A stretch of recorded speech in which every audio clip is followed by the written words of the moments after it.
Halo, ketemu lagi di Ruang Ngobrol.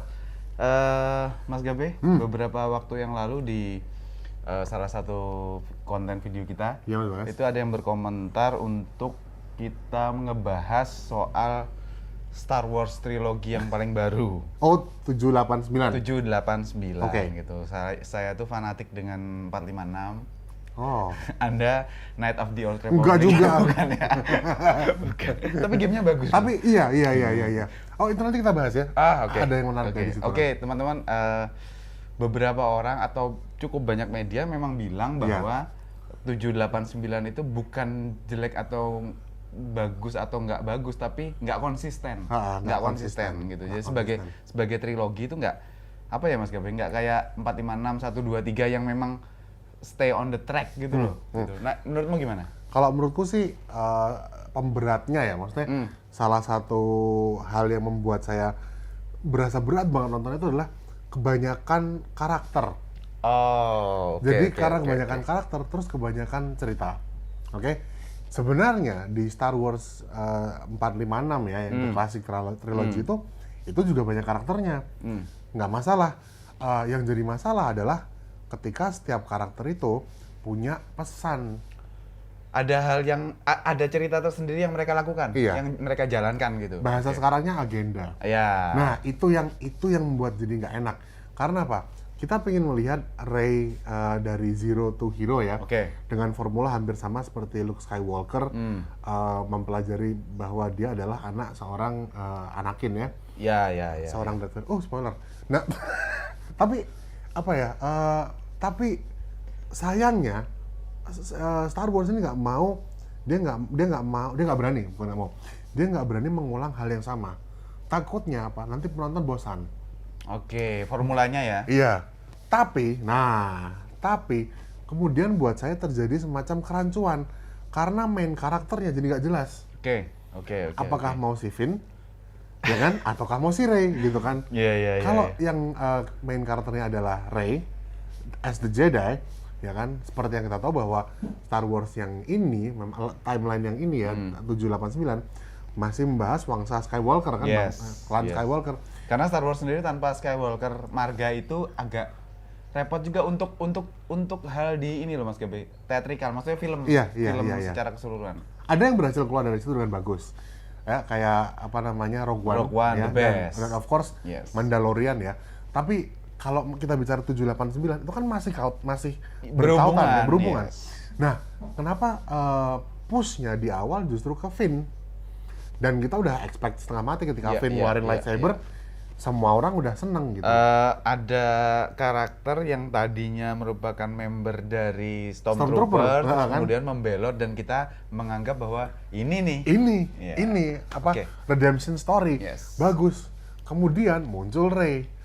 Oke, fine, penonton udah menduga baiklah kalau gitu nanti kita akan punya duo Jedi, which is something cool. Iya. Yang mana itu hanya pernah keluar di episode 1. Episode 2, 3 udah mulai gontok-gontokan kan Iya. itu. Tapi dua Jedi yang bisa kerja bareng, Kerjasama, ya. itu apa nggak bagus banget kan Mas Iya, Bagas? iya. Apa ada si Finn yang harus menjalani kembali dari apa cuci otaknya Iya, Empire, iya, kemudian menjadi seorang Jedi idealnya, lalu juga Rey yang menjalani dari Zero to Hero gitu. Iya. Itu kan bagus, enak, ada Poe Dameron di tengahnya dan lain sebagainya. Iya. Enggak dong. Enggak dong. Yang paling kerasa itu sebenarnya semuanya kerasa, tapi buat saya sendiri Mas Gabe yang paling kerasa itu episode 8. Iya, sebenarnya. bener banget, 8. Bahwa Rey dan siapa waktu itu punya misi sendiri dan Finn juga punya misi sendiri Iya, ke armada mana? Menyusup ya, Iya, menyusup. menyusup gitu. Terus kemudian mereka bertemu sendiri seolah-olah apa yang mereka lakukan tuh nggak ada hubungannya. nggak ada hubungannya. Dan gitu. nggak ada stakes-nya Mas Bagas. Ketika ketemu di 9, ya kan mereka cuma kayak, oh ya udah kamu gimana? Oh ketemu lagi, udah. Loh. Ya, jadi di episode 7 sendiri, saya pas nonton pertama kali itu di bioskop menganggap bahwa wah ini akan ada sesuatu yang cukup banyak hal baru yang dimunculkan, apalagi direkturnya J.J. Abrams Iya. waktu itu kan. Terus ternyata cukup lama Mas Gabe untuk menemukan bahwa ini Star Wars-nya mau dibawa kemana. Iya, Itu cukup lama, meskipun tadi dirimu udah bilang ada karakternya terlalu banyak, which is karakter lama yang dimunculkan saya seneng gitu, tapi porsinya bukan nggak berimbang ya, bingung mau kayak gimana. Kita nonton ya, saya udah fine lah Han Solo mati. Kamu pernah bilang kan, ya udah emang udah waktunya. Nggak masalah. Yes. Berat buat kita, apalagi buat saya. Saya protes sama Bagas setengah mati. Mas Bagas nggak bisa gini. Dia bilang udah waktunya. Fine, I get over that gitu kan. Hanya untuk di seri 8 nggak jelas. Yes. Loh, pengorbanannya Han Solo selama ini ngapain dong? Bener. Kylo Ren sendiri sebagai seorang antagonis, ya kan, dia bahasa Jawa apa ya, imbas-imbis. Jadi antara aku tuh baik, tapi aku jahat loh, tapi enggak juga. Kita punya koneksi loh. Zetelon, men. Belum lagi kematian Shinnok. Belum. Nggak usah dibahas. Aku mau bahas. Gimana ya? Gini, sebenarnya kalau misalkan 7 itu dia bisa bangun build up-nya bagus sampai 9, saya pikir ini akan jadi sebuah trilogi yang baru, fresh dan berbeda. Benar. Dan bagus, karena apa? Kita bisa lihat misalkan secara teoretikal Finn ya jadi Jedi, Rey juga jadi Jedi, mereka bisa dikirim ke dua tempat yang berbeda atau bagaimana. Itu bagus, tapi enggak. Finn harus dikasih kisah cinta. Maksain. Rey harus dikasih koneksi sama Kylo Ren. Iya. Padahal ya episode 4, 5, 6 itu juga tokoh utamanya juga antara Luke sama Han Solo kan. Tapi dua-duanya melakukan cerita yang saling support. Semua Han Solo kemana, Luke belajar jadi Jedi. Tapi endingnya tuh bareng. Iya bareng gitu loh. Tujuannya sama. Ya tujuannya sama. Nah ini sendiri gini Mas Gabe, ada salah satu teman saya gitu yang memang mengamati hal ini. Sampai dia kemudian mengumpulkan banyak bukti, membentuk teori dari teori-teori yang ada juga bahwa episode 7 itu diperuntukkan memang mungkin hampir seperti kita bicara MCU, maksudnya fans baru tanpa meninggalkan fans lama. Itu tadi kan dirimu udah bilang kayak gitu, makanya karakter lama juga dimunculkan. Nah tapi karena itu tidak berjalan dengan baik, kemudian tim kreatif membuat oke lah di episode 8 kita ambiarin aja, kita bedain sekalian, kita ambil dari yang baru sekalian. Gitu. Terus kemudian ada Luke Skywalker di sana, tapi kemudian Luke-nya tidak treatment dengan baik. Bahkan katanya Mark Hamill juga bilang, lah saya tuh syuting tuh nggak ngerti ini tuh ini harus ngapain. Harus ngapain dan nanti jadinya gimana gitu. Mark Hamill tuh sampai bilang kayaknya yang di film tuh bukan Luke Skywalker. Mark Hamill saya bilang gitu, men. Iya, jadi di situ dan kemudian itu malah tambah hasilnya nggak karuan film Star Wars episode 8 itu. Kemudian tim kreatif berpikir lagi, wah ini kita harus ngebenerin dengan cara kita harus memilih ikutin jalur lama atau ikutin jalur baru. Akhirnya yang dipakai adalah jalur lama, di mana secara teori teman saya itu bilang kalau yang nggak suka episode 8 itu pasti suka episode 9. Kalau yang suka dengan episode 8 itu nggak suka episode 9.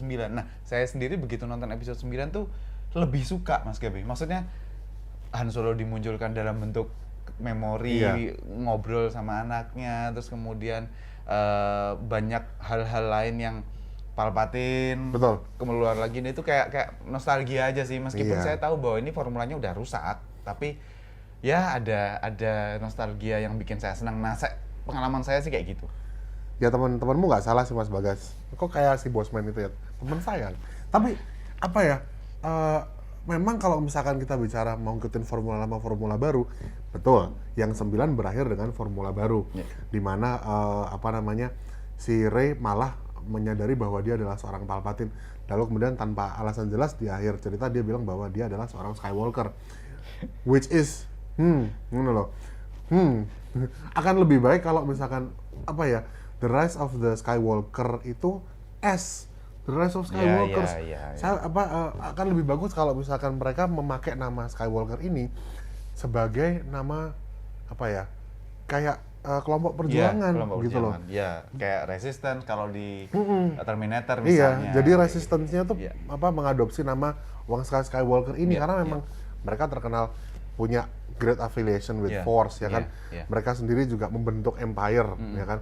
Nah, kemudian matter of fact, orang yang membentuk Empire itu bahkan di akhir film yang ke-6 mengorbankan nyawanya buat anaknya, buat kebaikan, which is great. Itu redemption story banget. That's what makes Star Wars great gitu kan. Di 789 ini kita nggak nemukan redemption story-nya. Luke yang selama ini memimpin Jedi, practically membangun ulang Jedi Iya, dari iya, fondasinya. iya. Walaupun dia udah nggak murni Jedi ya, karena udah dapat karena pelajarannya juga cuma sebentar toh dari Bentar banget. Yoda, Yoda. dari Ben juga cuma bentar. Sisanya kan dari apa yang dia alami selama hidup. Nah, itu sebenarnya udah menjadi sebuah mitologi baru yang bagus, Yes, Mas Bagas. yes. Buat diceritakan bahwa Jedi yang baru itu udah bukan pure Jedi yang lama. Iya. Nilai-nilainya udah diadaptasi, udah sesuai dengan yang zaman yang baru. Penikmat harus terima itu. Penikmat harus terima Sebenarnya. dan nggak masalah kalau Iya. misalkan look-nya kemudian dibuat jadi agak-agak keras ya Iya. sama muridnya gitu. Iya. Kemudian dia mau menyakiti si Kylo, oke, fine. Tapi jangan lupa bahwa Luke sendiri adalah produk dari profesi. Yes. Ya kan, yang dibilang bakal bring balance to the force. Ya, ternyata kan bring balance to the force-nya itu kan force yang selama ini kebaikan prevail, sekarang jadi kejahatan prevail Iya, gitu kan. iya. Cuman like I said, redemption story, stakes-nya di sini tuh nggak ada. Ya, ya. Snoke-nya dibunuh di tengah-tengah. Benar. Iya, Cal. Padahal tuh kita pertama kali ngeliat Snoke tuh kayak, wow, ini bakal jadi, This guy ya. oke, ini bakal oke banget nih, tapi dengan cara, Yang main Andy Serkis lagi. nah, itu dia. Nah, Kayak jadi- Black Panther aja Andy Serkis dimatiin di tengah-tengah film. Jahat semua kalian ya. Oke, jadi Mas Gabe, buat saya pribadi, kenapa saya anggap ini trilogi yang gagal, meskipun potensinya besar sekali, karena ketidakkonsistensian dari orang-orang di balik layarnya sih. Iya. Gitu. Filmmaker-nya agak kurang fokus ya. Ini mau dibawa kemana? Padahal Star Wars tuh menjadi saga yang luar biasa penting buat kehidupan budaya pop ya. Pop culture ya. Nah, ada juga kalau misalkan kita bicara dapurnya Mas Bagas, ada selentingan nih bahwa memang selama proses pembuatan Kathleen Kennedy itu ikut campurnya berlebihan. Oh, oke. Tapi once again Kathleen Kennedy itu udah bangun Star Wars cukup lama loh. Iya. Dari awal, dan kalau misalkan dia punya ikut campur tangan, lalu sutradara atau filmmaker-nya keberatan, kemudian insist berantem dan jadinya jalan tengah, saya nggak yakin bahwa bahwa you should not listen to Kathleen Kennedy. Iya. Karena apa? Kalau misalkan kita lihat sekarang di Mandalorian ya kan, dan Star Wars yang barusan keluar di setelah ini, dia tetap ada di situ loh. Dan terbukti berhasil juga. Terbukti berhasil. Iya. Syaratnya cuma satu sih, yaitu adalah filmmaker-nya paham apa yang jadi visinya gitu loh. Yes. Dan sepakat gitu. Kita lihat Dave Filoni yang udah lama ngerjain Clone Wars, sama Jon Favreau yang memang dia pernah bikin Zathura ya, space-spacean gitu ya. Iron Man 1, Iron Man 1, 2 ya. Pengalamannya dan jadi produser kan di MCU kan ya. Iya. Ketika ketemu sama George Lucas, klop nih 3 orang nih. Iya. Mereka bikin Mandalorian, which is great gitu. Dan meskipun Mandalorian itu kan kita bilang, saya nggak bisa bilang itu grand Mas Gawi, dunianya, memang universe-nya Star Wars itu besar sekali, tapi itu dikecilin, Mas iya, memang itu poin yang kalau Empire hancur terus apa ya? Iya. Cuman dari situ aja sih Iya. berangkatnya gitu. Jadi Itu yang menariknya udah dari jelas Mandalorian. jalurnya. Jelas. Jadi dia emang sengaja ngeliatin yang receh-receh. Ya. Di pinggir-pinggir jalannya ada apa aja sih? Iya. Itu dia. Dan Tapi itu nggak bagus. bingung. Nah. Gitu. Oke sih, gitu Mas Gabe. Kayaknya obrolan kita soal Star Wars tuh kurang lebih seperti itu, karena kalau ditambahin lagi kita juga kesel kayaknya. Gitu. Ada lagi sebenarnya mau saya bahas, Oke. cuman mungkin cocoknya nih buat next time.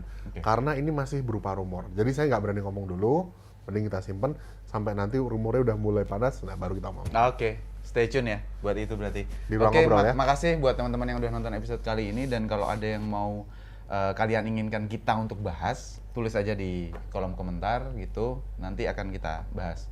Oke, makasih buat yang nonton, sampai ketemu di episode selanjutnya. Jangan lupa tonton sampai habis. Dadah. Thank you.